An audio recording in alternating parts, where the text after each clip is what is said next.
His Blameless Life, February 12. Hereafter I will not talk much with you, for the prince of this world cometh, and have nothing in me. John 14:30. We should have no misgivings in regard to the perfect sinlessness of the human nature of Christ. He is a brother in our infirmities, but not in possessing like passions. As the sinless one, his nature recoiled from evil. He endured struggles and torture of soul in a world of sin.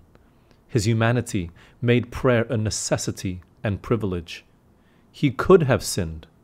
He could have fallen, but not for one moment was there in him an evil propensity.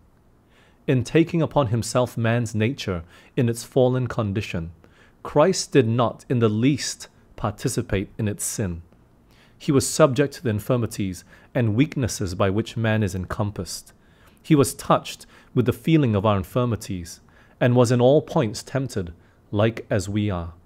And yet he knew no sin. He was the Lamb without blemish and without spot. Could Satan in the least particular have tempted Christ to sin, he would have bruised the Saviour's head. As it was, he could only touch his heel. Had the head of Christ been touched, the hope of the human race would have perished. Divine wrath would have come upon Christ as it came upon Adam. Christ and the church would have been without hope.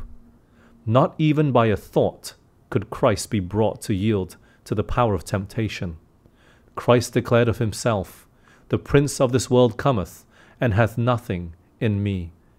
Jesus did not allow the enemy to pull him into the mire of unbelief, or crowd him into the mire of despondency and despair.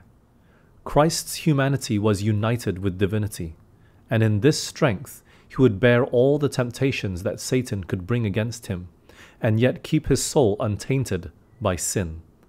And this power to overcome he would give to every son and daughter of Adam who would accept by faith the righteous attributes of his character.